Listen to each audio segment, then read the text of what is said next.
네 여자친구가 네 아들이 걷지 못하게 하고 있어. 그 말은 가정부의 아들 입에서 나왔고 백만장자의 심장을 먹게 했다. 그는 진단과 병원 그리고 의사들을 믿었다. 하지만 자신이 천사처럼 보호자 행세를 하던 그 여자가 사실은 집안의 진짜 독일 수 있다는 사실을 들을 준비는 되어 있지 않았다.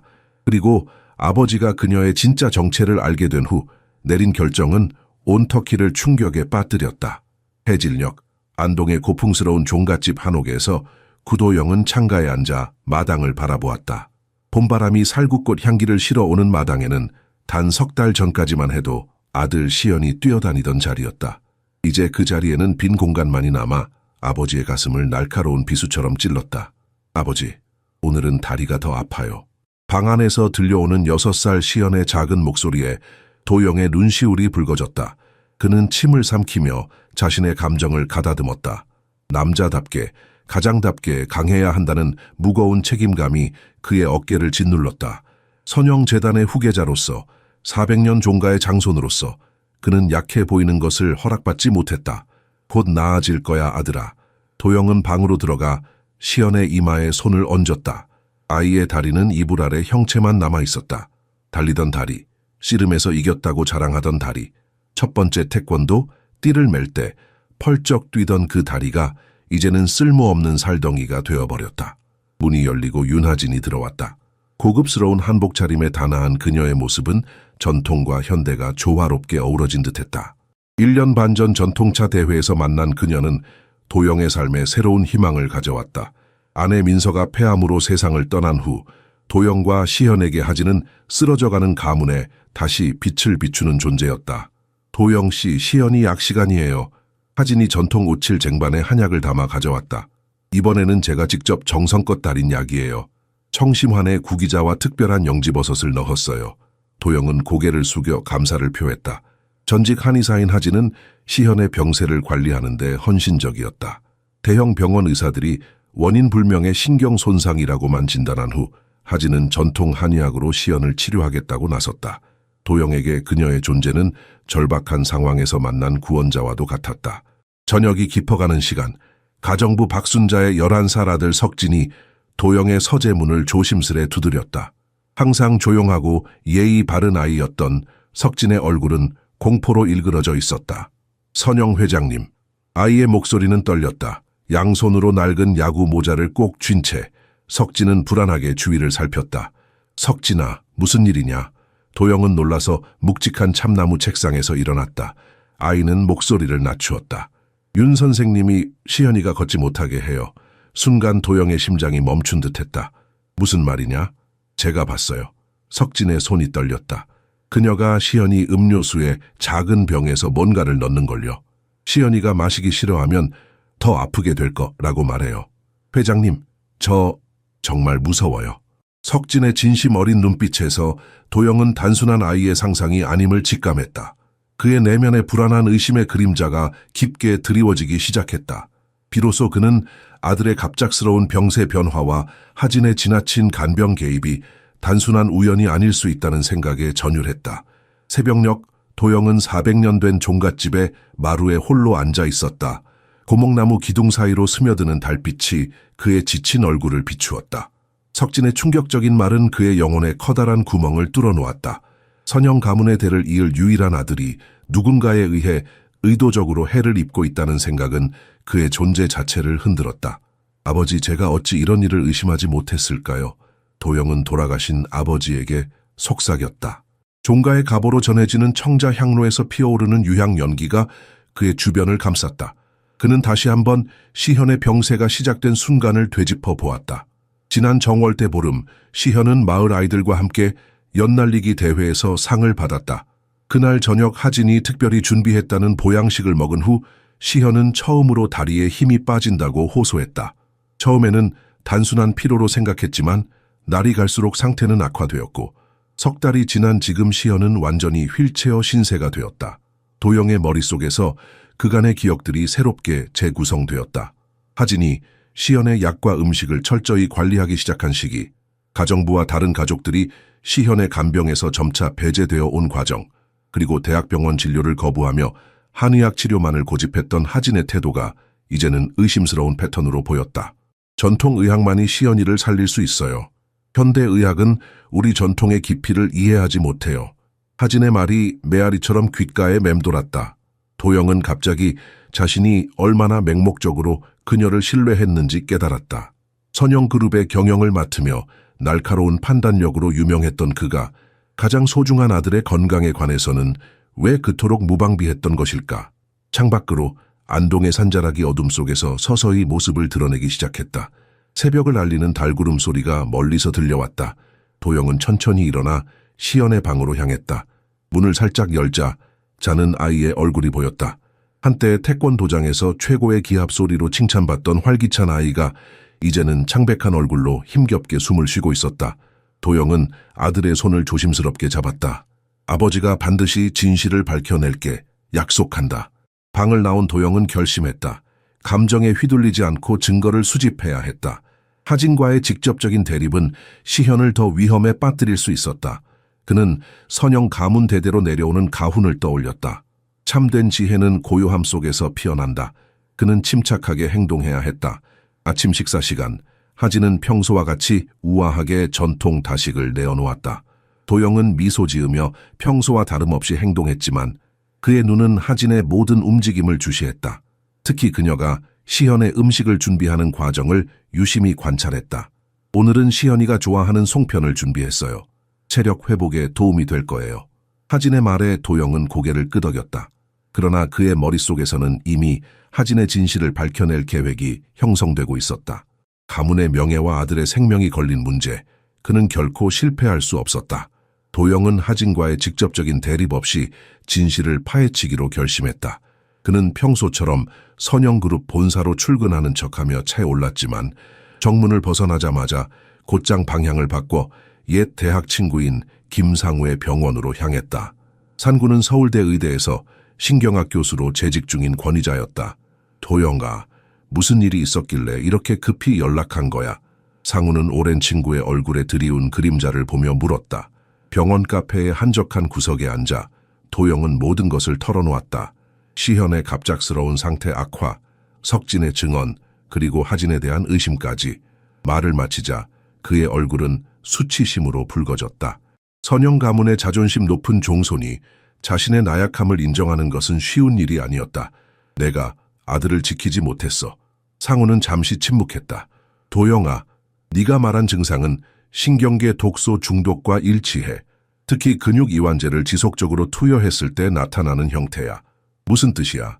누군가 의도적으로 시현이에게 약물을 투여했을 가능성이 높다는 거야. 하지만 확실한 증거가 필요해. 시현이의 혈액과 소변 샘플을 몰래 가져올 수 있겠니? 도영은 고개를 끄덕였다. 어떻게든 해볼게.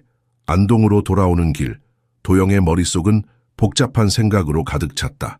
석진의 증언이 사실이라면 하진은 단순한 사기꾼이 아니라 잔인한 범죄자였다. 무엇이 그녀를 그토록 극단적인 행동으로 이끌었을까? 도영은 평소 알고 있던 하진의 배경을 되돌아보았다. 그녀는 자신을 전통 한의학 명가의 후손이라 소개했다. 안동의 양반 가문 출신으로 서울에서 한의대를 졸업한 후 전통의학 연구에 헌신했다고 했다. 도영은 그녀의 지식과 품위에 감명받았고 시연에게도 좋은 어머니가 될 것이라 믿었다. 그러나 이제 그는 하진에 대해 알고 있는 모든 것이 거짓일 수 있다는 가능성을 마주해야 했다. 종갓집에 도착한 도영은 평소와 다름없이 행동하려 노력했다. 하진에게 특별한 의심을 품지 않는 척하는 것이 중요했다. 그의 조상들이 조선시대 정치적 암투 속에서도 가문을 지켜온 지혜가 이제 그에게 필요했다. 도영씨, 오늘은 일찍 오셨네요. 시현이가 많이 기다렸어요. 하진이 정원에서 약초를 다듬다 말고 맞이했다. 도영은 미소 지었다. 오늘은 회의가 일찍 끝났어. 시현이는 어때? 오늘 특별히 더 좋아 보여요. 제가 달인 약이 효과가 있나 봐요.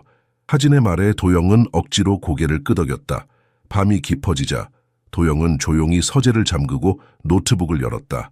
선영그룹 보안팀장에게 연락해 최고급 감시 장비를 요청했다. 그는 이번 주말 하진이 친정어머니를 뵈러 외출하는 시간을 이용해 집 곳곳에 카메라를 설치할 계획이었다. 아버지, 제가 선영 가문을 지키겠습니다. 도영은 서재 벽에 걸린 선대 가훈을 바라보며 다짐했다. 그의 눈에는 결연한 의지가 불타올랐다. 이제 그는 더 이상 수동적인 피해자가 아니었다. 아들을 지키기 위한 치열한 전쟁이 시작되었다. 기회는 예상보다 빨리 찾아왔다. 주말, 하진은 진주에 계신 친정 어머니를 뵈러 간다며 외출했다. 도영은 무표정한 얼굴로 배웅했지만 그녀의 차가 대문을 빠져나가자마자 행동에 나섰다. 그에게는 단 2시간의 시간이 주어졌다. 석진아, 시연이 곁을 지켜주렴. 누구도 들어오지 못하게 해. 도영은 가정부 아들에게 당부했다. 석진은 의젓하게 고개를 끄덕였다. 도영은 조심스럽게 하진의 개인 공간으로 향했다. 그녀는 종갓집 별채를 전통 약재실이라 명명하고 누구도 들어가지 못하게 했다. 전통 가옥의 문살문을 열자 예상치 못한 냄새가 그를 맞이했다. 인삼과 당귀 같은 한약재 향이 아닌 날카로운 화학약품 냄새였다. 이게 무슨, 내부는 완벽하게 정리된 현대식 연구실 같았다. 전통 한약장 옆에는 최신식 냉장고가 있었고 오래된 약탕기 주변으로 실험 도구들이 놓여 있었다. 실내는 마치 2개의 세계가 공존하는 듯했다. 바깥에서 보이는 전통적 외관과 완전히 다른 모습이었다. 도영은 서랍을 하나씩 열어보았다. 대부분은 한약재와 관련 서적으로 채워져 있었다. 그러나 잠긴 마지막 서랍이 그의 의심을 불러일으켰다. 선영가의 종손으로서 익힌 전통 목공의 지식을 활용해 그는 교묘하게 서랍을 열었다. 내부에서 발견한 것은 충격적이었다. 작은 노트북과 함께 정교하게 정리된 수첩들, 페이지마다 날짜와 용량이 꼼꼼히 기록되어 있었다. 용량 증가, 반응 지연, 거부 증상 같은 기록이 나열되어 있었다. 그리고 더 충격적인 것은 각 기록 옆에 찍힌 시연의 사진들이었다. 시간이 지남에 따라 아들의 모습이 점점 허약해지는 과정이 차갑게 기록되어 있었다. 더 깊이 찾던 도영의 손에 작은 유리병들이 들어왔다. 라벨이 없는 병들은 다양한 색상의 액체로 채워져 있었다. 그 옆에는 대전 동물약품 상가의 영수증 더미가 있었다. 대형 동물용 근육이 완제 50ml라는 글자가 선명했다. 도영의 손이 떨렸다. 증거는 명백했다. 하진은 전통 한의학이 아닌 동물용 약품으로 시연을 서서히 중독시키고 있었다. 그는 가슴을 치며 분노를 삼켰다. 지금은 감정에 휘둘릴 때가 아니었다. 증거를 수집하기 위해 도영은 스마트폰으로 모든 것을 촬영했다. 특히 노트북과 유리병들, 그리고 영수증에 집중했다. 다 찍은 후에는 원래 상태로 돌려놓아 흔적을 남기지 않았다. 마지막으로 그의 눈에 들어온 것은 벽장 깊숙이 숨겨진 작은 금고였다. 시간이 부족했지만 도영은 어떻게든 열어봐야 한다고 느꼈다. 선영그룹 회장으로서 수많은 비밀 문서를 다뤄온 그의 손가락은 직감적으로 숫자 조합을 입력했다. 시현의 생년월일, 금고가 열렸다. 내부에서 나온 서류 더미는 그의 가슴을 얼어붙게 했다. 그것은 다름 아닌 선영가의 가족 신탁과 시현의 상속 계약서 사본이었다. 선영그룹 지분 40%와 문화재급 종갓집, 그리고 400년 동안 이어져온 가보들에 대한 모든 문서가 있었다. 이제 이해가 되는군. 도영은 떨리는 목소리로 중얼거렸다. 별채를 나서는 순간 그는 자신의 아들뿐만 아니라 400년 선영가의 유산 전체가 위험에 처했음을 깨달았다. 하진의 계략은 단순한 사기를 넘어 명문가의 모든 것을 노린 치밀한 범죄였다. 도영은 다음 날 아침 일찍 일어나 평소처럼 출근 준비를 했다. 하진의 눈에는 그저 평범한 월요일 아침으로 보여야 했다. 그러나 그의 목적지는 선영그룹 본사가 아니었다. 그는 곧장 서울로 향했다. 오늘 외부 회의가 있어서 늦을 거야. 시연이 잘 부탁해. 도영은 담담하게 말했다. 하진은 미소 지으며 고개를 끄덕였다. 걱정 마세요. 오늘은 시연이에게 특별한 보약을 다릴 예정이에요. 그 말에 도영의 등줄기로 한기가 흘렀지만 그는 태연한 표정을 유지했다. 서울의 강남에 위치한 소아신경학 전문병원에 도착한 도영은 곧바로 최정아 교수의 진료실로 안내되었다. 전가는 시연이 태어났을 때부터 그의 주치의였으나 하진이 나타난 후 현대의학의 한계를 이유로 진료가 중단된 상태였다. 도영 씨, 오랜만이에요. 전가는 반가움과 걱정이 섞인 표정으로 말했다. 시연이는 어떻게 지내요? 도영은 깊은 한숨을 내쉬었다. 선생님께 보여드릴 것이 있습니다. 그는 어제 찍은 사진들과 몰래 가져온 시연의 혈액과 소변 샘플을 내밀었다. 전가의 표정이 사진을 보는 순간 굳어졌다. 이건 동물용 근육이 완제예요. 대형 동물 마취에 사용되는 약물이죠. 소량으로도 사람, 특히 어린이에게는 치명적일 수 있어요. 도영의 얼굴이 창백해졌다. 시현이의 상태와 관련이 있을까요? 정아는 결연한 표정으로 고개를 끄덕였다. 이 약물은 점진적으로 근육 기능을 마비시키고 신경계 기능을 억제해요. 시현이의 증상과 정확히 일치합니다. 혈액과 소변 검사는 확실한 증거를 제공할 거예요. 도영은 주먹을 꽉 쥐었다. 얼마나 걸릴까요?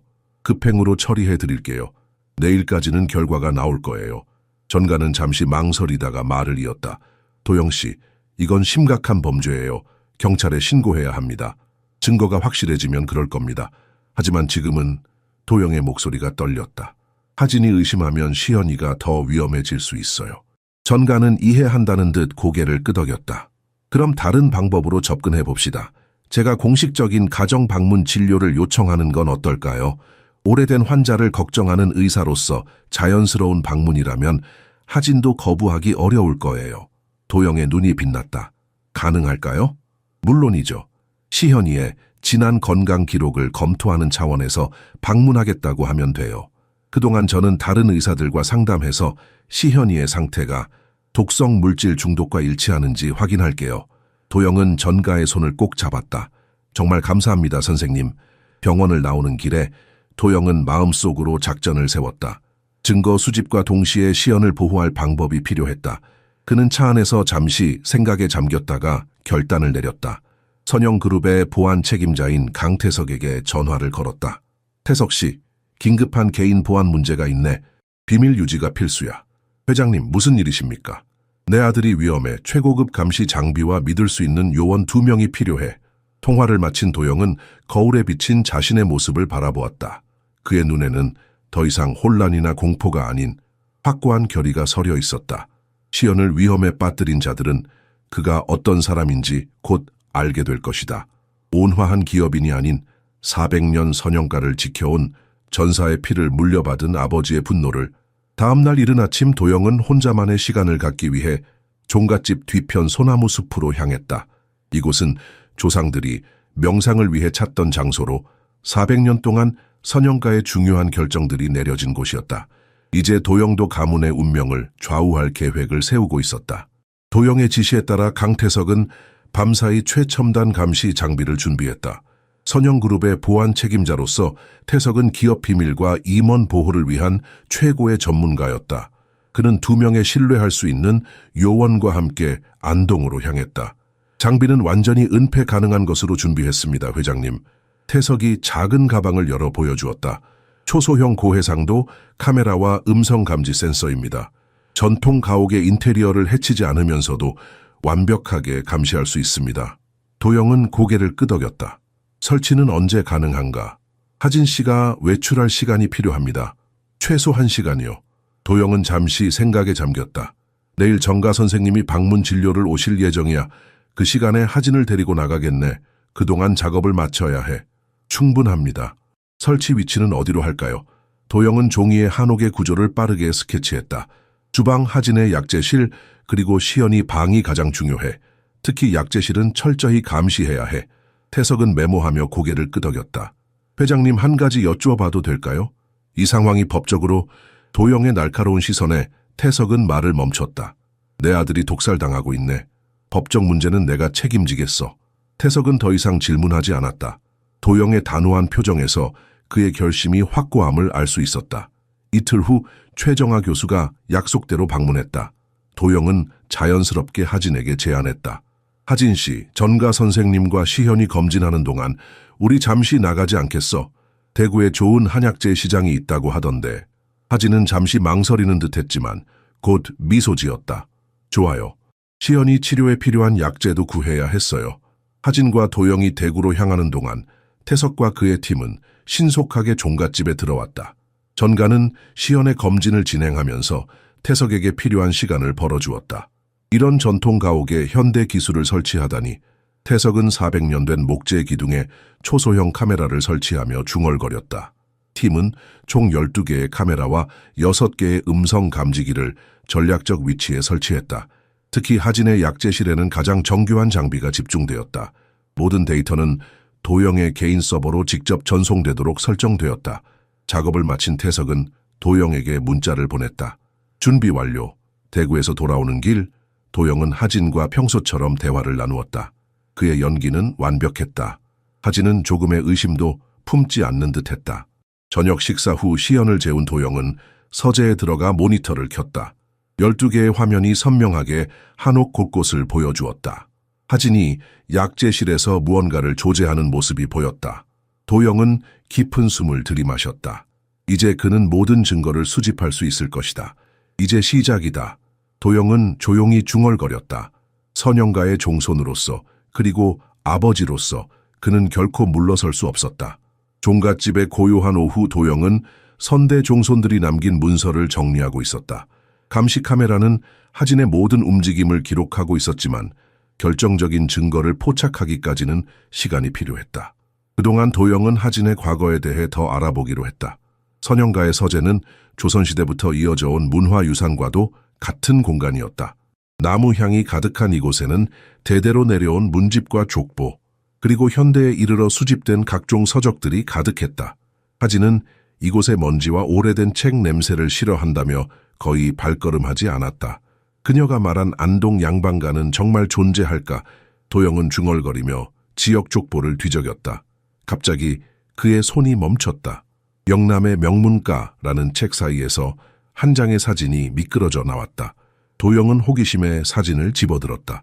사진 속에는 젊은 시절의 하진이 담겨 있었다. 지금보다 더 날카로운 표정의 그녀는 카메라를 향해 자신감 넘치는 미소를 짓고 있었다. 놀랍게도 그녀 옆에는 한 소년이 서 있었다. 7살 정도로 보이는 소년의 눈에는 깊은 공허함이 서려 있었고 하진의 손이 소년의 어깨를 단단히 움켜쥐고 있었다. 더 충격적인 것은 사진 속 다른 인물들이었다. 하진 옆에는 두 남자가 서 있었다. 한 명은 50대로 보이는 위험 있는 노신사였고 다른 한 명은 30대 중반의 날카로운 인상을 가진 남자였다. 세 사람 모두 부유함이 묻어나는 옷차림이었다. 사진 뒷면에는 희미한 글씨로 성공적인 프로젝트 완료, 대전 2018이라고 적혀 있었다. 그리고 그 아래에는 아주 작은 글씨로 이름들이 적혀 있었다. 윤하진, 오정한, 김도윤 그리고 작은 황태민. 도영의 심장이 빠르게 뛰기 시작했다. 그는 즉시 노트북을 열고 오정한과 김도윤을 검색했다. 결과는 충격적이었다. 오정한은 대전의 유명한 건설회사 회장이었다. 5년 전 그의 유일한 손자가 원인 불명의 신경질환으로 전신마비 판정을 받았다. 그 직후 오정한의 회사는 외손녀에게 인수되었다. 더 놀라운 것은 김도윤의 사례였다. 부산의 해운 재벌 김도윤의 아들 역시 3년 전 갑작스러운 신경질환으로 휠체어 신세가 되었다. 이런 우연이 있을 수 없어. 도영은 떨리는 손으로 사진을 다시 들었다. 사진 속 소년 황태민의 공허한 눈빛이 그를 바라보는 듯했다. 도영은 즉시 황태민을 검색했지만 관련 정보를 찾을 수 없었다. 마치 이 아이는 세상에서 사라진 것 같았다. 점점 더 명확해지는 패턴. 하진은 부유한 가문의 상속자들을 노리는 전문가였다. 그리고 이제 그녀의 목표는 선영가와 시현이었다. 도영은 심호흡을 하며 사진을 안전하게 보관했다. 그는 더 깊은 조사가 필요하다고 느꼈다. 단순한 개인 범죄가 아닌 조직적인 활동의 증거를 발견한 것이다. 그는 신뢰할 수 있는 사람의 도움이 필요했다. 서재를 나서며 도영은 휴대폰을 꺼내 오랜 친구에게 전화를 걸었다. 윤재, 나 도움이 필요해. 개인 조사 건인데 절대 비밀이야. 윤재는 서울지방경찰청 출신으로 현재는 사설조사관으로 활동하고 있었다. 도영과는 고등학교 동창이자 군대 동기로 서로의 목숨을 구한 적이 있는 사이였다. 만남 장소로 안동에서 1시간 거리의 소박한 전통 찻집이 선택되었다. 멀리서 보면 평범한 두 중년 남성의 담소처럼 보였지만 그들의 대화는 심각했다. 이게 내가 찾은 모든 증거야. 도영은 조심스럽게 사진과 문서를 건넸다. 윤재는 자료를 꼼꼼히 살펴보았다. 그의 날카로운 눈은 경찰 시절의 직감을 유지하고 있었다. 이건 단순한 사기꾼이 아니야. 조직적인 범죄망처럼 보여. 그럴 것 같아. 도영은 차를 한 모금 마시며 말했다. 하진이 혼자 이런 일을 계획하고 실행하기는 어려울 거야. 윤재는 48시간 내에 철저한 조사를 약속했다. 그의 경찰 시절 인맥과 비공식 데이터베이스 접근 권한은 여전히 유효했다. 정확히 이틀 후 윤재는 도영에게 긴급 만남을 요청했다. 이번에는 서울의 한 호텔 회의실이었다. 도영이 들어서자 윤재의 표정은 심각했다. 결과가 나왔네. 예상보다 훨씬 심각해. 윤재는 노트북을 열며 말했다.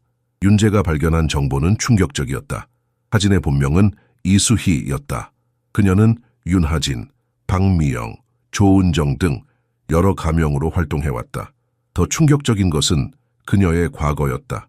10년 전 간호사로 일하다 환자 약물 오남용 혐의로 면허가 취소되었고 이후 한의대에 다닌 기록도 없었다. 이 여자는 과거 5년간 최소 3명의 재벌가 상속자들에게 접근했어. 모두 비슷한 패턴이야.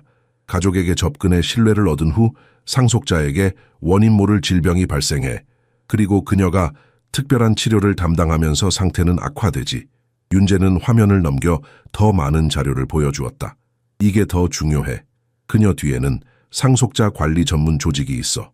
오정한과 김도윤은 이 조직과 연결된 인물들이야. 그들은 재벌가 상속 과정에 개입해 막대한 이득을 취하는 중개자 역할을 해. 도영의 얼굴이 창백해졌다. 시현이를 노리는 것뿐만 아니라 선영그룹과 종갓집 그리고 가문의 모든 자산을 노리는 거지. 윤재가 말을 마쳤다.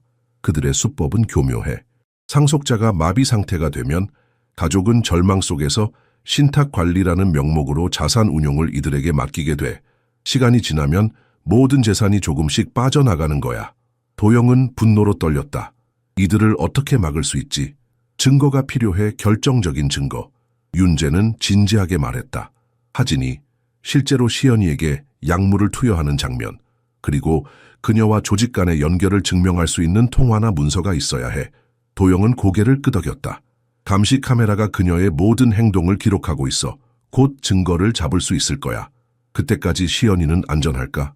윤재의 물음에 도영의 표정이 어두워졌다. 전가 선생님이 해독 치료를 은밀히 시작했어. 내가 하진 몰래 시연이의 음식을 바꿔치기 하고 있고. 윤재는 도영의 어깨를 꽉 잡았다. 조심해, 도영가. 이들은 단순한 사기꾼이 아니야. 살인도 서슴지 않을 거야. 호텔을 나서는 도영의 마음은 무거웠다. 그는 이제 단순한 가정사가 아닌 조직적인 범죄와 맞서고 있었다. 안동으로 돌아가는 길. 그는 시현의 안전이 최우선임을 다시 한번 다짐했다. 도영은 안동으로 돌아오는 고속도로에서 결단을 내렸다. 이제 증거 수집을 넘어 하진을 현장에서 체포해야 했다.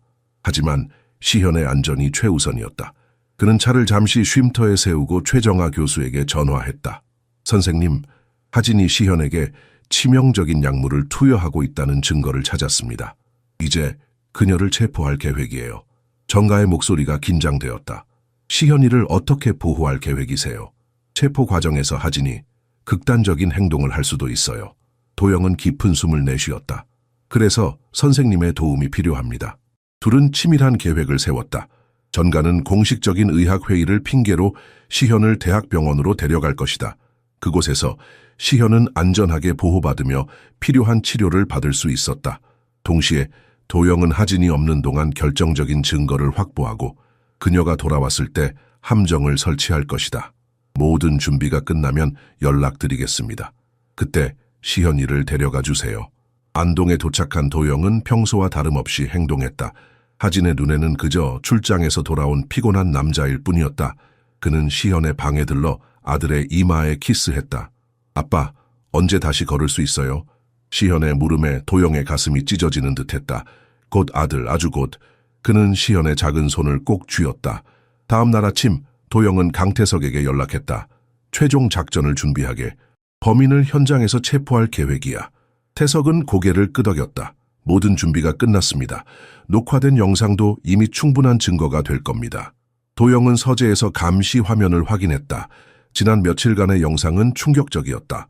하진이 시현의 주스에 약물을 섞는 장면, 그녀가 누군가와 전화로 마지막 단계에 접어들었다고 보고하는 장면, 심지어 시현이 약을 거부하자 위협하는 장면까지 모두 녹화되어 있었다. 계획은 단순했다. 도영은 3일 후 서울 출장을 가는 척하며 집을 비울 것이다. 그 사이 전가는 시현을 병원으로 데려갈 것이고 하진이 홀로 남았을 때 윤재와 경찰이 들이닥쳐 그녀를 체포할 것이다. 도영은 사실 집을 떠나지 않고 근처에서 대기하다가 체포 순간에 귀환할 예정이었다. 수희 씨 3일 후에 중요한 해외 투자자와 미팅이 있어서 서울에 다녀와야 할 것 같아. 도영은 의도적으로 그녀의 본명을 사용했다. 하진의 눈이 잠시 커졌지만 곧 평온한 표정을 되찾았다. 네, 도영 씨, 걱정 마세요. 시연이는 제가 잘 돌볼게요. 그녀의 미소 뒤에 숨겨진 의도를 이제 도영은 명확히 볼 수 있었다. 그는 가슴속 분노를 꾹 누르며 미소로 화답했다. 출장 전날 밤 도영은 시현의 방에서 오랫동안 아들을 지켜보았다. 마지막 검사 결과 시현의 혈액에서 동물용 근육이 완제 성분이 높은 농도로 검출되었다. 전가는 해독 치료가 성공적이라면 시현이 다시 걸을 수 있을 것이라고 확신했다. 아들아, 이제 곧 모든 게 끝날 거야. 아빠가 약속할게. 도영은 잠든 시현의 이마에 입맞춤했다. 다음 날 아침, 도영은 여행 가방을 들고 현관에 섰다. 하진은 평소와 같은 미소로 그를 배웅했다. 좋은 여행 되세요. 시현이는 걱정 마세요. 도영은 고개를 끄덕였다. 내가 없는 동안 시현이를 잘 부탁해. 채오른 도영은 백미러로 하진을 바라보았다. 그녀의 얼굴에 스친 승리의 미소를 놓치지 않았다. 그는 마음속으로 다짐했다. 이번이 네가 마지막으로 웃는 날이 될 거야. 출발한 지 1시간 후 도영은 안동 외곽의 한 찻집에 도착했다. 이곳에서 그는 윤재와 특수수사팀을 만났다. 작전은 이미 시작되었다. 최정아 교수가 특별 검진을 위해 시현을 데려가는 동안 하진은 홀로 종갓집에 남게 될 것이다. 모든 준비는 끝났어. 윤재가 말했다. 경찰청 특수범죄수사팀에서 나온 형사들이야. 모두 신뢰할 수 있는 사람들이지. 도영은 고개를 끄덕였다. 그들 앞에 놓인 노트북 화면에는 종갓집의 실시간 감시 영상이 보였다. 하진은 전가가 시연을 데려간 후 곧바로 누군가에게 전화를 걸었다. 네, 오늘 저녁에 마무리 짓겠습니다. 도영은 출장을 갔고 아이는 병원에 있지만 곧 돌아올 겁니다. 서류는 모두 준비되어 있습니다. 도영의 얼굴이 굳어졌다. 하진은 분명 마무리라는 말로 시현에게 치명적인 약물을 투여할 계획임을 암시하고 있었다. 오후 2시, 하진은 약재실로 들어갔다. 카메라는 그녀가 금고에서 작은 병을 꺼내는 모습을 포착했다. 병에는 최종 용량이라는 라벨이 붙어 있었다. 지금이야, 도영이 말했다. 윤재는 즉시 무정의를 들어 명령을 내렸다. 모든 팀, 지금 진입하라. 도영과 윤재, 그리고 경찰 특수팀은 빠르게 차를 타고 종갓집으로 향했다. 도착하자마자 그들은 조용히 정문으로 접근했다. 가정부 박순자가 미리 약속된 대로 문을 열어주었다. 약재실에 있습니다. 순자가 속삭였다. 팀은 신속하게 약재실로 향했다. 문을 열자 하진은 주사기에 투명한 액체를 채우고 있었다. 그녀는 놀라서 고개를 들었다. 움직이지 마. 경찰 대장이 소리쳤다. 하진의 표정이 순간적으로 공포로 변했다가 곧 냉정함을 되찾았다. 그녀는 천천히 주사기를 내려놓았다. 구도영 씨, 일찍 돌아오셨네요. 그녀의 목소리는 여전히 부드러웠지만 눈빛은 날카로웠다. 도영은 한 걸음 앞으로 나섰다. 이수희, 아니 윤하진, 박미영, 조은정, 당신의 진짜 이름은 뭐지? 하진의 얼굴에 미소가 번졌다. 그것은 도영이 본 적 없는 냉혹한 미소였다. 똑똑하시네요, 선영 회장님. 하지만 너무 늦었어요. 경찰이 그녀의 손목에 수갑을 채웠다. 증거물로 주사기와 약물병이 수집되었다. 도영은 서랍에서 발견한 노트를 집어들었다. 그곳에는 시현에게 투여한 약물의 종류와 용량, 그리고 그 효과가 상세히 기록되어 있었다. 왜 이런 짓을 한 거지? 도영이 물었다. 하진의 눈이 가늘어졌다. 사업이에요, 도영 씨. 그저 사업. 당신 같은 부자들은 항상 더 많은 것을 원하잖아요. 우리는 그저 그 일부를 가져가는 것뿐이죠. 경찰이 그녀에게 미란다 원칙을 고지하는 동안 도영은 하진이 남긴 말의 의미를 곱씹었다. 우리라는 표현은 그녀 혼자가 아님을 의미했다. 하진이 경찰에 의해 밖으로 연행되는 동안 그녀는 갑자기 걸음을 멈추고 도영을 향해 말했다. 내가 체포되었다고 해서 이게 끝난 것은 아니에요. 우리 조직은 당신이 상상하는 것보다 훨씬 더 크고 강력해요. 시연이를 노리는 건 나 하나가 아니라고요. 도영은 그녀의 위협에 동요하지 않으려 했지만 그의 가슴 깊은 곳에서는 불안감이 피어올랐다. 하진이 경찰차에 탑승하는 모습을 지켜보며 그는 이것이 끝이 아니라 또 다른 시작일 수 있다는 사실을 직감했다. 그날 저녁 도영은 병원으로 향했다. 시연을 보호하고 치료하는 것, 그것이 지금 그가 집중해야 할 가장 중요한 일이었다. 서울대학교 병원 VIP 병동의 복도는 고요했다. 도영은 최정아 교수가 있는 진료실로 향했다. 시연은 이미 종합검사를 받고 있었다. 그의 발걸음에는 하진 체포 후의 안도감과 동시에 아들의 상태에 대한 깊은 걱정이 묻어났다. 도영 씨, 들어오세요. 정아가 문을 열었다. 진료실 안에는 정아 외에도 2명의 의사가 더 있었다. 신경과 전문의 장태원 교수와 독성학 전문가 박민지 교수였다. 그들의 표정은 심각했지만 희망의 기색도 보였다. 시연이의 상태에 대해 말씀드리겠습니다. 정가가 컴퓨터 화면을 돌려 보여주었다. 혈액과 소변 검사 결과 시연이의 체내에서 상당량의 클로르프로마진과 티자니딘 성분이 검출되었습니다. 두 약물 모두 강력한 근육 이완제로 수의학에서 대형 동물 마취에 주로 사용됩니다. 장 교수가 이어 말했다. 이 약물들이 지속적으로 투여되면 근육 기능이 점진적으로 약화되고 신경 전달 체계가 손상됩니다. 시연이의 증상은 이러한 약물 중독의 전형적인 사례입니다. 도영은 주먹을 꽉 쥐었다. 완전히 회복될 수 있을까요? 박 교수가 고개를 끄덕였다. 다행히 영구적인 손상은 발견되지 않았습니다. 약물 투여가 중단되고 해독 치료가 시작되면 시현이의 상태는 점차 개선될 것입니다. 다만 시간이 필요합니다. 얼마나요? 도영의 목소리가 떨렸다. 완전한 회복까지는 3, 6개월 정도 걸릴 수 있습니다. 정가가 대답했다. 초기에는 물리치료와 함께 약물 해독에 집중하고 점차 재활치료로 전환할 계획입니다. 도영은 안도의 한숨을 내쉬었다. 시현이 완전히 회복될 수 있다는 소식은 그에게 큰 위안이 되었다. 이미 해독 치료를 시작했습니다. 전가가 계속했다. 시현이의 상태는 이미 안정적이에요. 하진이 마지막으로 약물을 투여한 지 24시간이 지났기 때문에 체내 농도가 조금씩 감소하고 있습니다. 도영은 깊은 감사의 마음으로 새 의사를 바라보았다. 정말 감사합니다. 여러분 덕분에 시연이 살았습니다. 아직 완전히 안심하긴 이릅니다. 장 교수가 조심스럽게 말했다. 시연이가 겪은 정신적 트라우마도 치료해야 합니다. 신뢰했던 사람에게 해를 입었다는 사실은 어린아이에게 큰 충격이 될 수 있습니다. 도영은 고개를 끄덕였다. 아이 심리 전문가도 만나볼게요. 진료실을 나온 도영은 시연이 있는 병실로 향했다. 문을 열자 침대에 누운 아들의 모습이 보였다. 창백했지만 이전보다 편안해 보였다. 시연의 손에는 정맥주사가 꽂혀 있었고 모니터가 그의 상태를 지속적으로 체크하고 있었다. 아빠, 시연이 희미하게 미소 지었다. 도영은 침대 옆에 앉아 아들의 손을 잡았다. 아들아, 이제 괜찮아. 더 이상 아프지 않을 거야. 그 약 더 이상 먹지 않아도 돼요. 시연의 목소리는 작았지만 희망이 담겨 있었다. 도영의 눈에 눈물이 고였다. 하진이 얼마나 아이를 괴롭혔는지 이제야 완전히 이해할 수 있었다. 그래, 더 이상 그 약은 없어. 이제 좋은 약만 먹을 거야. 곧 다시 걸을 수 있을 거야. 시연의 눈에 오랜만에 빛이 돌아왔다. 도영은 아들의 이마에 키스하며 마음속으로 다짐했다. 하진과 그녀의 조직이 저지른 범죄는 반드시 세상에 밝혀져야 한다. 그리고 그는 끝까지 이 싸움을 포기하지 않을 것이다. 하진의 체포 소식은 경찰청 특수범죄수사과에 큰 파장을 일으켰다. 단순한 아동학대가 아닌 조직적인 재산 사기 및 살인 미수 사건으로 확대된 것이다. 서울중앙지검의 강력부 검사 임지원이 이 사건의 주임 검사로 배정되었고 경찰 측에서는 특수범죄수사팀장 박상철 총경이 수사를 지휘하게 되었다. 도영은 병원에서의 시현 간호와 수사 협조 사이에서 바쁜 나날을 보내고 있었다. 그날도 시현이 치료를 받는 동안 그는 서울중앙지검으로 향했다. 선영 회장님, 들어오세요. 임지원 검사가 도영을 맞이했다.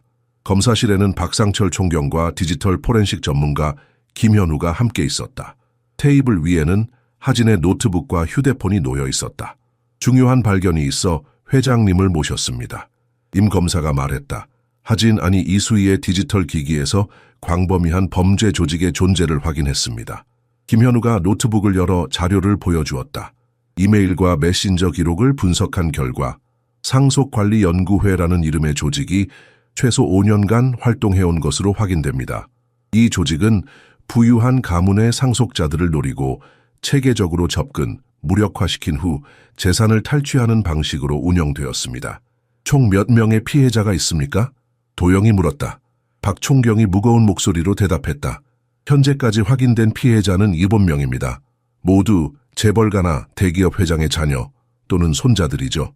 그리고 더 충격적인 사실은 이 중 2명은 사망했습니다. 도영의 얼굴이 창백해졌다. 사망이요? 임 검사가 고개를 끄덕였다. 네, 약물 과다 투여로 인한 호흡 정지로 기록되어 있습니다. 당시에는 불의의 사고로 처리되었지만 이제 우리는 의도적인 살인이었을 가능성을 수사하고 있습니다. 김현우가 화면을 넘겨 조직도를 보여주었다. 이 조직은 매우 체계적입니다. 접근 담당, 투약 담당, 법률 담당, 재산 관리 담당으로 나뉘어 있습니다. 하진은 투약 담당 중 한 명이었고 오정한과 김도윤은 법률 담당으로 활동했습니다. 그럼 조직의 우두머리는 누구입니까? 도영이 물었다. 세 사람의 표정이 어두워졌다. 박총경이 조심스럽게 말했다. 아직 확실한 증거는 없지만 모든 정황이 한 사람을 가리키고 있습니다. 바로 전 복지부 차관이었던 노진상입니다. 도영은 놀라움을 감추지 못했다. 노진상은 사회적으로 존경받는 인물이었다. 퇴임 후에는 여러 의료재단의 이사장을 맡고 있었고 자선 활동으로도 유명했다. 증거가 있습니까? 임 검사가 태블릿을 들어 보여주었다. 하진의 통화 기록과 계좌 내역입니다. 그녀는 정기적으로 노진상이 이사장으로 있는 미래의료재단으로부터 컨설팅 비용 명목의 송금을 받았습니다. 또한 노진상의 개인 번호로 추정되는 번호와 자주 통화했습니다. 하지만 아직 결정적인 증거는 부족합니다. 박총경이 덧붙였다. 노진상은 정치적 영향력이 큰 인물입니다. 신중하게 접근해야 합니다. 도영은 깊은 숨을 내쉬었다. 제가 어떻게 도울 수 있을까요? 하진이 체포된 이후 조직은 회장님과 시현군을 여전히 타겟으로 삼고 있을 가능성이 높습니다. 임 검사가 진지하게 말했다. 우리는 이들이 추가적인 접근을 시도할 것으로 예상합니다. 그때 우리가 전체 조직을 검거할 수 있는 기회가 될 것입니다. 도영은 망설임 없이 고개를 끄덕였다. 제 아들과 저를 미끼로 삼겠다는 말씀이군요. 좋습니다. 협조하겠습니다. 회의를 마치고 나오며 도영은 이 싸움의 규모가 자신의 상상을 훨씬 뛰어넘는다는 사실을 깨달았다. 하지만 후퇴할 수는 없었다. 시연뿐만 아니라 다른 무고한 아이들을 위해서라도 이 악랄한 조직은 반드시 무너뜨려야 했다. 일주일이 지났다. 시연의 상태는 눈에 띄게 호전되었다. 약물이 체내에서 완전히 제거되자 근육 기능이 점차 회복되기 시작했다. 도영은 매일 병원에서 아들의 물리치료를 지켜보며 희망을 품었다. 아빠 봐요, 발가락이 움직여요. 시현이 기쁨에 찬 목소리로 외쳤다. 도영은 감격에 찬 눈으로 아들의 작은 성취를 축하했다. 전가 교수는 회복 속도가 예상보다 빠르다며 긍정적인 전망을 내놓았다. 그러나 도영의 마음 한편에는 여전히 불안감이 자리 잡고 있었다. 수사팀의 조언에 따라 그는 시현의 회복 소식을 의도적으로 언론에 노출시켰다. 선영그룹 후계자 기적적 회복 중이라는 헤드라인이 여러 경제지에 실렸다. 이는 범죄 조직을 유인하기 위한 미끼였다. 그날 저녁 도영은 병원 VIP 병동에 마련된 임시 사무실에서 업무를 보고 있었다. 갑자기 휴대폰이 울렸다. 도영씨, 안녕하세요. 낯선 남자의 목소리였지만 어딘가 익숙하게 느껴졌다. 누구십니까? 제 소개가 늦었군요. 노진상입니다. 도영의 손이 굳었다. 범죄 조직의 우두머리로 의심받는 인물이 직접 연락해온 것이다. 무슨 일로 연락하셨습니까? 노진상의 목소리는 부드럽고 친절했다. 시현이의 회복 소식을 들었습니다. 정말 다행이네요. 제가 도울 일이 있을까 해서요. 미래의료재단에서 최고의 재활 프로그램을 제공해 드릴 수 있습니다. 도영은 감정을 숨기며 대답했다. 고맙습니다만 시현이는 이미 좋은 치료를 받고 있습니다. 그렇군요. 하지만 재활은 긴 여정이죠. 언제든 도움이 필요하시면 연락 주세요. 노진상이 말을 이었다. 사실 다른 제안도 있습니다. 선영그룹의 미래 사업에 관한 이야기인데 직접 만나 뵙고 말씀드리고 싶습니다. 도영은 즉시 임지원 검사가 지시한 대로 행동했다. 좋습니다. 언제 뵐까요? 내일 저녁은 어떠신가요? 제 개인 별장에서 조용히 이야기를 나눌 수 있을 것 같습니다. 통화가 끝나자마자 도영은 임 검색에 연락했다. 수사팀은 즉시 작전 회의를 소집했다. 노진상이 직접 나섰군요. 박상철 총경이 말했다. 우리의 계획이 통한 겁니다. 임 검사가 고개를 끄덕였다. 하지만 위험합니다. 그의 별장은 사실상 요새와 같은 곳이에요. 경비 시스템과 사설 경호원들로 빽빽하게 채워져 있죠. 그렇다고 이 기회를 놓칠 수는 없습니다. 도영이 단호하게 말했다. 저는 갈 겁니다. 긴 논의 끝에 작전 계획이 수립되었다. 도영은 별장을 방문할 것이지만 몸에 초소형 녹음기와 위치 추적기를 장착할 것이다. 특수수사팀은 주변에 잠복하다가 범죄 증거가 확보되면 즉시 진입할 예정이었다. 다음 날 오후 도영은 시현의 병실을 찾았다. 작전에 나서기 전 그는 아들과 시간을 보내고 싶었다. 아빠, 오늘은 세 걸음이나 걸었어요. 시현이 자랑스럽게 말했다. 도영은 아들을 꼭 안았다. 정말 대단하구나. 아빠가 오늘 중요한 일이 있어서 잠시 나갔다 올게. 내일은 더 많이 걷는 모습을 보여줄 수 있겠니? 시현이 힘차게 고개를 끄덕였다. 10걸음도 걸을 수 있을 거예요. 도영은 아들의 순수한 결의를 보며 마음을 다잡았다. 그는 반드시 돌아와야 했다. 아들과의 약속을 지키기 위해, 그리고 이 악랄한 범죄의 고리를 끊기 위해. 저녁 7시 도영은 강원도 홍천의 깊은 산속에 위치한 노진상의 별장에 도착했다. 현관에서 그를 맞이한 노진상의 미소는 따뜻했지만 도영은 그 눈빛 속에 숨겨진 차가운 계산을 느낄 수 있었다. 선영 회장님, 환영합니다. 들어오세요. 우리에겐 할 이야기가 많습니다. 노진상의 별장 내부는 전통 한옥과 현대적 설비가 조화롭게 어우러져 있었다. 자개 장식의 가구와 고급스러운 전통 병풍이 자리한 응접실에서 노진상은 직접 다완의 차를 따랐다. 그의 60대 중반의 얼굴은 온화했지만 날카로운 눈빛은 경계심을 감추지 못했다. 구도영 회장님, 역시 사진보다 실물이 더 인상적이시군요. 선영가의 기품이 느껴집니다. 도영은 차를 받아들며 고개를 살짝 숙였다. 그의 재킷 안쪽 주머니에는 초소형 녹음기가 작동 중이었다. 과찬이십니다. 노 이사장님께서도 명성이 자자하십니다. 노진상은 미소 지었다. 오랜 공직 생활에서 얻은 평판일 뿐입니다. 그나저나 시현군의 회복 소식을 들었습니다. 참으로 다행이지요. 네, 감사합니다. 하진이라는 여자가 시현군에게 해를 끼쳤다고 들었습니다. 충격적인 사건이었지요. 노진상의 눈이 도영의 반응을 살폈다. 도영은 감정을 숨기며 대답했다. 네, 아직도 믿기지 않는 일입니다. 노진상은 잠시 침묵했다가 갑자기 화제를 바꿨다. 회장님, 선영그룹의 미래에 대해 고민이 많으실 텐데요. 특히 시현군이 이런 상황을 겪은 후에는 더욱 그러실 겁니다. 무슨 말씀이신지 솔직히 말씀드리겠습니다. 노진상이 목소리를 낮췄다. 시현군은 앞으로도 여러 위험에 노출될 수 있습니다. 선영그룹 같은 대기업의 후계자이기 때문이지요. 저희 미래의료재단에서는 특별한 보호 프로그램을 운영하고 있습니다. 도영은 눈썹을 살짝 올렸다. 어떤 프로그램인가요? 노진상은 은밀한 표정으로 몸을 앞으로 기울였다. 간단히 말해 회장님의 자산을 안전하게 보호하고 시현군의 미래를 확실히 보장하는 프로그램입니다. 자산의 일부를 특수목적법인으로 이전하고 우리가 관리하는 거지요. 그런 서비스가 필요할까요? 세상은 위험하기 마련입니다, 회장님. 노진상의 목소리가 점점 날카로워졌다. 하진 같은 사람이 언제든 또 나타날 수 있습니다. 아니, 이미 준비 중일지도 모르죠. 우리의 보호가 없다면 시현군은 영원히 안전할 수 없습니다. 도영은 이 대화가 점점 위협으로 변해가는 것을 느꼈다. 그 보호의 대가는 무엇입니까? 노진상이 싸늘하게 웃었다. 전체 자산의 30%면 충분합니다. 400년 종가와 선영그룹의 핵심 계열사는 그대로 유지하시고요. 단지 약간의 보험료라고 생각하시면 됩니다. 만약 거절한다면요? 노진상의 얼굴에서 온화한 가면이 벗겨졌다. 그의 눈은 갑자기 얼음처럼 차가워졌다. 거절은 현명한 선택이 아닙니다, 회장님. 하진은 단지 우리 조직의 작은 일부일 뿐입니다. 그녀가 체포되었다고 해서 우리의 능력이 약화된 것은 아니지요. 도영은 심장이 빠르게 뛰는 것을 느꼈지만 침착함을 유지했다. 좀 더 구체적으로 말씀해 주시겠습니까? 물론입니다. 노진상이 서랍에서 서류 뭉치를 꺼냈다. 이것은 과거 우리가 도운 가문들의 목록입니다. 오정환의 손자 김도윤의 아들, 그들이 겪은 불행은 거절의 결과였습니다. 도영은 서류를 받아들며 공포를 느꼈다.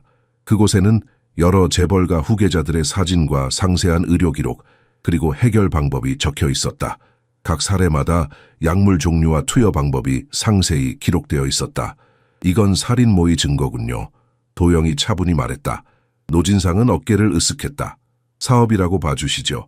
세상에는 부가 너무 소수에게 집중되어 있습니다.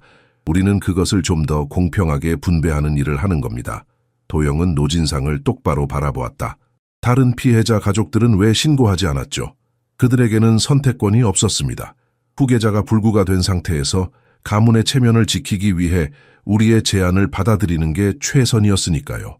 노진상의 목소리에는 승리의 확신이 담겨 있었다. 회장님도 결국 같은 선택을 하실 겁니다. 도영은 노진상의 서류를 넘기며 시간을 벌었다. 녹음기가 모든 대화를 담고 있었지만 더 확실한 증거가 필요했다. 그는 직접적인 자백을 이끌어내야 했다. 그럼 시현이가 갑자기 다리를 못 쓰게 된 것도 모두 당신의 계획이었군요. 도영이 천천히 말했다. 노진상은 은은한 미소를 지었다. 하지는 자신의 임무를 훌륭히 수행했습니다. 시현군에게 투여한 약물은 영구적 손상을 주지 않으면서도 충분히 무력화시킬 수 있는 특별 배합이었지요. 제 지시였습니다. 왜 하필 우리 가문을 선택했습니까? 선영그룹은 역사와 자산 가치가 뛰어나죠. 특히 400년 종가와 그 안에 보관된 국보급 문화재들, 게다가 회장님은 호라비의 외아들만 있으니 이상적인 타깃이었습니다. 도영은 분노를 억누르며 물었다. 다른 가문들에서는 얼마나 뺏어갔습니까? 뺏어갔다라는 표현은 적절치 않군요. 노진상이 차를 한 모금 마시며 말했다. 그들은 자발적으로 자산을 이전했습니다. 법적으로 완벽한 절차를 통해서요. 김도윤의 경우 자산의 40%를 넘겼고 오정하는 건설회사 지분 51%를 우리 측 인물에게 매각했습니다. 도영은 결정적인 질문을 던졌다. 2명의 사망자도 당신의 책임입니까? 노진상의 눈빛이 차갑게 빛났다. 불행한 사고였습니다. 그들은 협조적이지 않았어요. 특히 황민석의 아들 태민이 그 아이의 죽음은 교훈이 되었죠. 다른 가족들에게. 도영은 결정적 증거를 확보했다는 확신에 차분히 말했다. 당신의 제안을 고려해 보겠습니다. 어떻게 진행되는 건가요? 노진상은 안도한 듯 몸을 뒤로 기댔다. 현명한 결정입니다. 일주일 안에 특수목적 법인 설립을 위한 서류를 준비하겠습니다.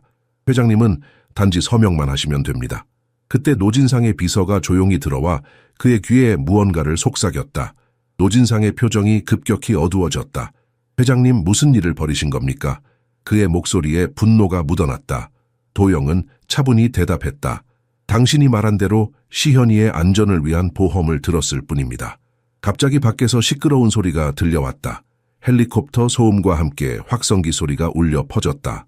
노진상, 이곳은 서울중앙지검 특수부와 경찰청 특수범죄수사대다. 건물이 완전히 포위됐다. 저항하지 말고 나오시오. 노진상의 얼굴이 창백해졌다. 그는 책상 서랍으로 손을 뻗었지만 도영이 재빠르게 그의 손목을 잡았다. 끝났습니다, 노 이사장님.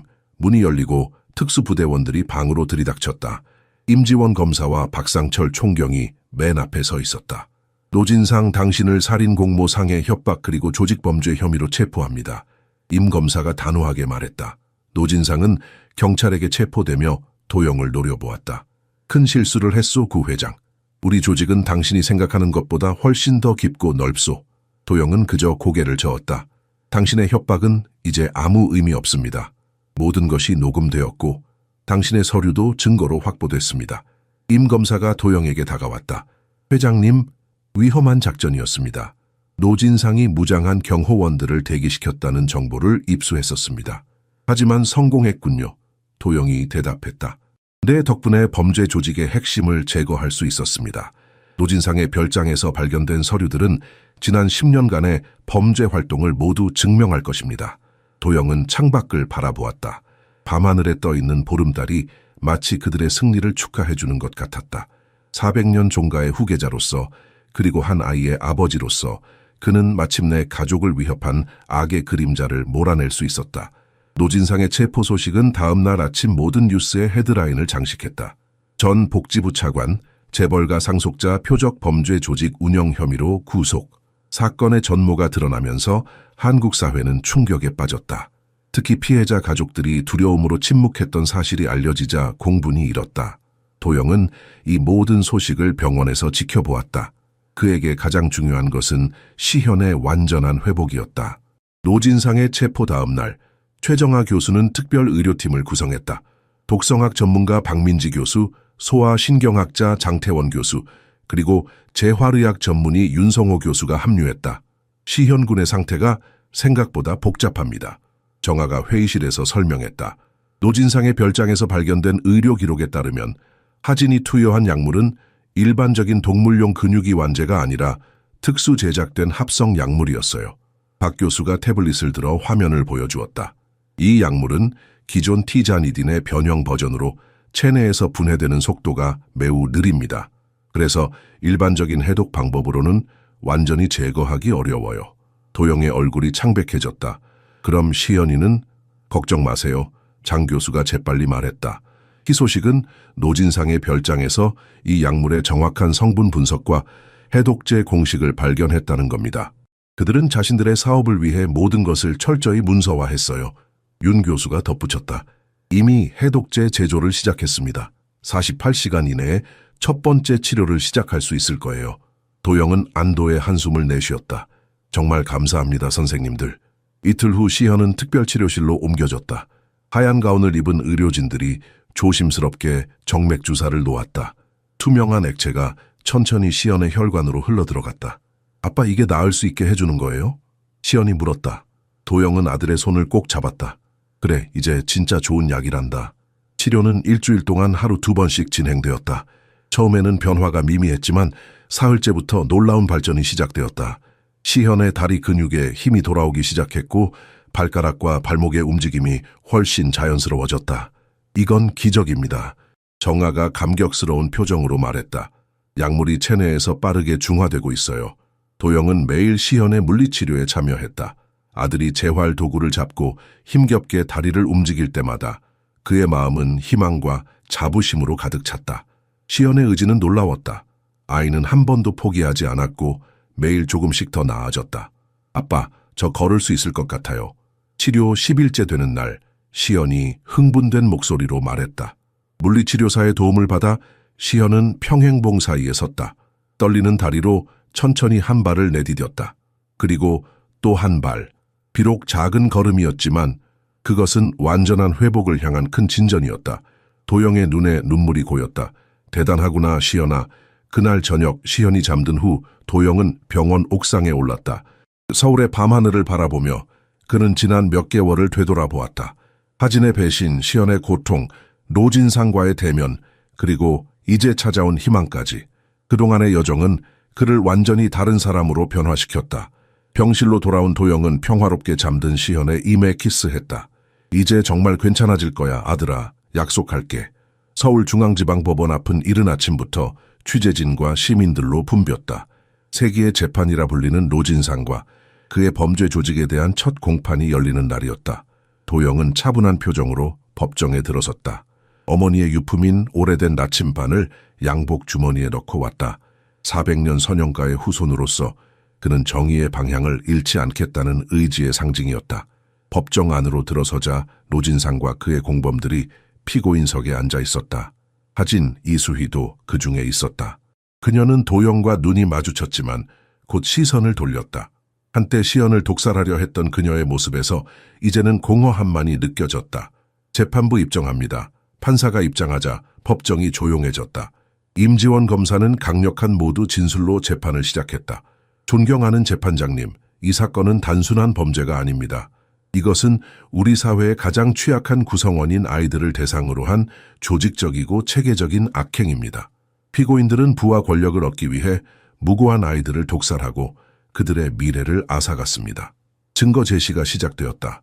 도영의 녹음 파일, 노진상의 별장에서 발견된 서류들, 하진의 노트북에서 복구된 데이터, 그리고 다른 피해자 가족들의 증언까지. 증거는 압도적이었다.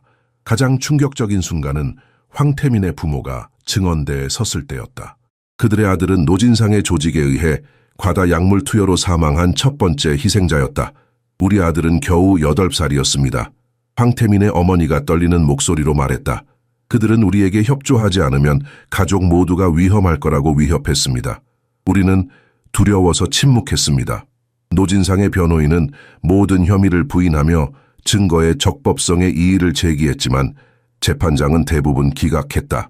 결정적으로 조직의 회계사가 면책을 조건으로 검찰에 협조하기로 결정했다는 소식이 전해졌다.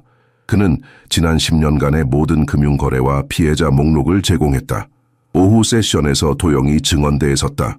그는 시현이 겪은 고통, 하진의 배신, 그리고 노진상과의 대면까지 모든 것을 담담하게 증언했다. 제 아들은 6살입니다. 그는 아직도 매일 물리치료를 받으며 다시 걷는 법을 배우고 있습니다. 하지만 저는 그가 완전히 회복될 것이라고 믿습니다. 도영의 증언이 끝날 무렵 그는 법정을 둘러보았다. 저는 오늘 여기에 복수를 위해 온 것이 아닙니다. 정의를 위해 왔습니다. 그리고 다른 아이들이 같은 고통을 겪지 않도록 하기 위해서입니다. 첫날 재판이 끝나고 도영이 법원을 나서자 다른 피해자 가족들이 그에게 다가왔다. 그들의 눈에는 감사와 존경이 담겨 있었다. 회장님 덕분에 우리도 목소리를 낼 용기를 얻었습니다. 김도윤의 부인이 말했다. 도영은 그들에게 고개를 숙여 인사했다. 우리는 함께 이겨낼 것입니다. 그날 저녁 병원으로 돌아온 도영은 시현에게 아무 말도 하지 않았다. 대신 아들과 함께 레고 블록으로 성을 쌓으며 시간을 보냈다. 시현의 웃음소리가 병실에 울려 퍼질 때마다 도영은 이 모든 투쟁이 같이 있었음을 다시 한번 확인했다. 재판이 진행되는 3개월 동안 시현의 상태는 놀라울 정도로 호전되었다. 해독 치료가 성공적으로 완료되고 집중적인 재활 훈련이 이어졌다. 처음에는 평행봉을 잡고 몇 걸음 떼는 것도 힘들어했지만 이제 그는 짧은 거리를 지팡이의 도움만으로 걸을 수 있게 되었다. 봄이 찾아온 어느 날 도영은 시현에게 특별한 제안을 했다. 오늘은 병원 밖으로 나가볼까? 벚꽃이 활짝 폈단다. 시현의 눈이 반짝였다. 정말요? 밖에 나가도 돼요? 정가 교수는 미소 지으며 고개를 끄덕였다. 시현이 상태는 충분히 안정적이에요. 신선한 공기가 오히려 도움이 될 거예요. 도영은 아들을 조심스럽게 휠체어에 태웠다. 비록 시현은 이제 짧은 거리를 걸을 수 있었지만 장시간 외출을 위해서는 아직 휠체어가 필요했다. 병원 뒤편의 작은 공원은 벚꽃으로 가득했다. 분홍빛 꽃이 피 봄바람에 흩날리며 마법 같은 분위기를 만들어냈다. 도영은 휠체어를 벚꽃나무 아래에 멈추고 아들 옆에 앉았다. 예쁘지? 도영이 물었다. 시현은 고개를 끄덕였다. 하늘에서 눈이 내리는 것 같아요. 하지만 분홍색이에요. 그들은 잠시 침묵 속에서 벚꽃을 감상했다. 도영은 아들의 작은 손을 잡았다. 불과 몇 개월 전까지만 해도 이런 평화로운 순간이 가능할지 의심스러웠다. 아빠, 나쁜 사람들은 이제 없어졌어요? 갑자기 시현이 물었다. 도영은 깊은 숨을 들이마셨다. 아들에게 어떻게 설명해야 할지 고민했다. 그래, 이제 그 나쁜 사람들은 더 이상 우리를 해칠 수 없어. 하진 이모도요? 도영은 시현의 머리를 부드럽게 쓰다듬었다. 그래, 하진 이모도 이제 없어. 그녀는 실수를 했고 이제 그 실수에 대한 책임을 지고 있어. 시현의 눈에 잠시 슬픔이 스쳤다. 어린 나이에도 그는 자신이 겪은 일의 무게를 어렴풋이 이해하고 있었다. 그런데 아빠, 난 이제 괜찮아요. 곧 완전히 걸을 수 있을 거예요. 도영은 가슴이 벅차올랐다. 아들의 낙관적인 태도와 회복력은 그에게 끊임없는 감동을 주었다. 그래, 넌 정말 대단한 아이야. 벚꽃 아래에서 휴식을 취한 후 시현이 갑자기 제안했다. 아빠, 저 혼자 걸어볼래요. 저기까지만요. 그는 약 10m 떨어진 작은 분수대를 가리켰다. 도영은 걱정스러웠지만 아들의 의지를 존중했다. 그래, 하지만 내가 바로 뒤에서 지켜볼게. 시현은 천천히 휠체어에서 일어나 지팡이를 짚었다. 처음 몇 걸음은 불안정했지만 그는 점점 자신감을 찾아갔다. 벚꽃 잎이 그의 어깨 위로 흩날렸다. 도영은 몇 걸음 뒤에서 만일의 사태에 대비했지만 개입하지 않았다. 한 걸음 또 한 걸음. 시현의 걸음은 느렸지만 확실했다. 마침내 그는 분수대에 도달했다. 작은 승리였지만 그것은 완전한 회복을 향한 중요한 이정표였다. 아빠 해냈어요. 시현이 기쁨에 찬 목소리로 외쳤다. 도영은 벅찬 감정에 아들에게 달려가 안았다. 그들의 웃음소리가 공원에 울려 퍼졌다. 주변에 있던 사람들도 미소 지으며 이 작은 승리의 순간을 함께 축하해주는 듯했다. 그 순간 도영은 깨달았다. 어둠은 지나갔고 이제 새로운 시작을 맞이할 시간이었다. 시현의 첫걸음처럼 그들의 삶도 한 걸음씩 앞으로 나아갈 것이다. 공원에서의 기적 같은 순간 이후 시현의 회복은 더욱 가속화되었다. 의료진들은 이제 그가 병원 생활을 마치고 집으로 돌아갈 준비가 되었다고 판단했다. 퇴원을 하루 앞둔 저녁, 최정아 교수는 도영을 진료실로 불렀다. 시현이의 최종 검사 결과가 나왔습니다. 전가가 컴퓨터 화면을 돌려 보여주었다. 모든 수치가 정상으로 돌아왔어요. 약물은 완전히 체내에서 제거되었고 신경 기능도 거의 회복되었습니다. 도영은 안도의 한숨을 내쉬었다. 완전히 예전처럼 될 수 있을까요? 네, 시간이 좀 더 필요하지만 가능합니다. 전가가 따뜻하게 미소 지었다. 앞으로 6개월 정도 꾸준한 물리치료가 필요하고 2주에 한 번씩 검진을 받으러 오셔야 합니다. 하지만 시연이는 정말 놀라운 회복력을 보여주고 있어요. 도영은 깊은 감사의 마음으로 고개를 숙였다. 정아 선생님이 아니었다면 시연이는 지금 아니에요, 도영 씨. 전가가 그의 말을 가로막았다. 시연이가 이렇게 빨리 회복된 건 아버지의 끊임없는 사랑과 지지 덕분입니다. 그리고 시연이 자신의 강한 의지 덕분이죠. 다음 날 아침, 시연은 자신의 옷으로 갈아입고 퇴원 준비를 마쳤다. 그의 얼굴에는 설렘과 약간의 긴장감이 교차했다. 아빠, 우리 집에 가는 거죠? 시연이 물었다. 그래, 드디어 우리 종갓집으로 돌아가는 거야. 도영이 아들의 가방을 어깨에 매며 대답했다. 시연은 지팡이를 짚고 천천히 병실을 나섰다. 복되는 그를 치료했던 의료진들이 줄지어 서 있었다. 모두가 미소 지으며 박수를 쳤다. 우리 시연이 정말 용감했어요. 물리치료사가 말했다. 앞으로도 열심히 운동하는 거 잊지 마. 간호사가 덧붙였다. 시연은 쑥스러운 듯 미소 지었지만 그의 눈에는 자부심이 빛났다. 그는 자신의 힘으로 병원 출구까지 걸어갔다. 비록 느린 걸음이었지만 매 발걸음에는 승리의 의미가 담겨 있었다. 안동으로 돌아가는 길, 차창 밖으로 지나가는 풍경을 바라보며 시연은 감탄했다. 아빠, 하늘이 정말 파란색이에요. 병원에서 볼 때랑 달라요. 도영은 미소 지었다. 그래, 세상은 네가 기억하는 것보다 훨씬 더 아름다워. 마침내 선영가의 종갓집이 보였다. 400년 된 한옥의 위엄 있는 기와지붕이 오후의 햇살 아래 빛났다. 대문 앞에는 가정부 박순자와 그녀의 아들 석진이 기다리고 있었다. 도련님, 순자가 눈물을 글썽이며 외쳤다. 시연은 천천히 차에서 내려 석진에게 다가갔다. 석진 형 고마워. 네가 아빠한테 말해줘서. 석진은 쑥스러운 듯 고개를 숙였다. 별거 아니야. 넌 내 친구잖아.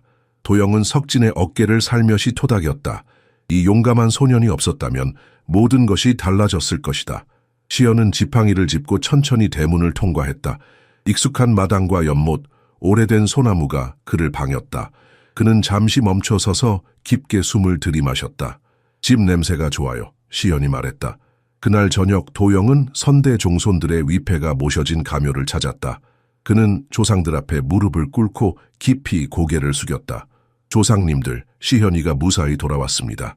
제가 가문을 지키지 못할 뻔했습니다만 이제 약속드립니다.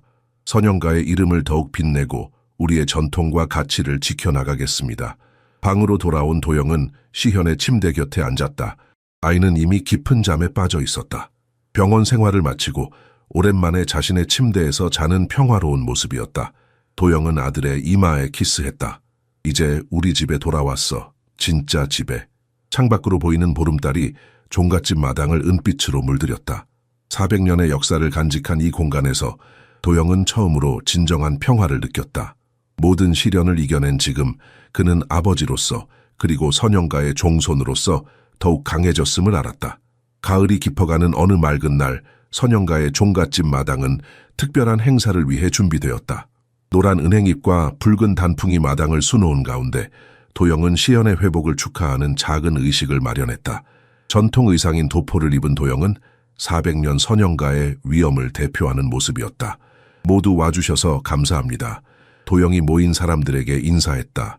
참석자들 사이에는 최정아 교수와 의료팀, 윤재와 강태석, 임지원 검사와 박상철 총경, 그리고 석진과 박순자가 있었다. 그들 모두는 시현의 회복 과정에 중요한 역할을 한 사람들이었다. 오늘은 단순한 회복 축하가 아닙니다. 도영이 계속했다. 이것은 우리 모두에게 있어 새로운 시작의 날입니다. 그때 시현이 마당으로 걸어 나왔다. 모두의 놀라움 속에 그는 지팡이 없이 걸어왔다. 비록 조금 불안정했지만 그의 걸음은 확실했다. 아이는 전통 동자복을 입고 있었으며 그의 얼굴에는 자부심이 가득했다. 아버지, 제가 해냈어요. 시연이 도영 앞에 서서 말했다. 도영은 눈물을 참으며 아들을 끌어안았다. 참석자들은 감동의 박수를 보냈다. 의식은 전통적인 방식으로 진행되었다. 도영은 선영가에 전해져 내려오는 400년 된 청자 주전자로 차를 우려 모든 손님에게 대접했다. 이것은 위기를 극복하고 새로운 시작을 맞이하는 가문의 의식이었다. 이 차는 우리 가문의 역경과 극복의 상징입니다. 도영이 설명했다. 조선시대부터 선영가는 수많은 위기를 겪었지만 항상 더 강하게 일어섰습니다. 오늘 우리는 그 전통을 이어갑니다. 식사가 끝난 후 시연은 석진과 함께 마당에서 뛰어놀았다. 그의 웃음소리는 종갓집 전체에 생기를 불어넣었다. 불과 몇 개월 전까지만 해도 불가능해 보였던 광경이었다. 전가가 도영에게 다가왔다. 시현이의 회복은 정말 놀랍습니다. 의학적으로도 기적에 가까워요. 도영은 미소 지었다. 그건 선생님과 모든 분들의 도움 덕분입니다. 윤재가 합류했다. 노진상의 조직은 완전히 와해되었어. 그의 재산도 피해자 가족들에게 배상금으로 지급될 예정이야. 황태민의 부모님도 조금은 위안을 얻을 수 있겠지. 도영이 말했다. 석양이 저물 무렵 손님들이 하나둘 떠나고 도영과 시현은 마당에 오래된 느티나무 아래 앉았다. 가을 하늘의 별들이 하나둘 빛나기 시작했다. 아빠, 이제 하진 이모 같은 나쁜 사람들은 다시 안 올 거죠? 시연이 물었다.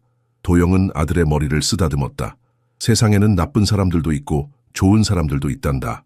하지만 우리가 서로를 지키고 진실을 위해 싸운다면 결국 좋은 것이 이길 거야. 시연은 잠시 생각에 잠겼다가 말했다. 아빠, 전 커서 의사가 될래요. 아픈 사람들을 도와주는 전가 선생님 같은 의사요. 도영의 눈에 감동의 눈물이 맺혔다. 시연은 고통을 겪었지만 그 경험을 통해 더 강하고 공감 능력이 풍부한 아이로 성장하고 있었다. 멋진 꿈이구나, 아들. 도영이 말했다. 밤하늘에 보름달이 떠올랐다. 은은한 달빛이 400년 된 종갓집을 비추었다.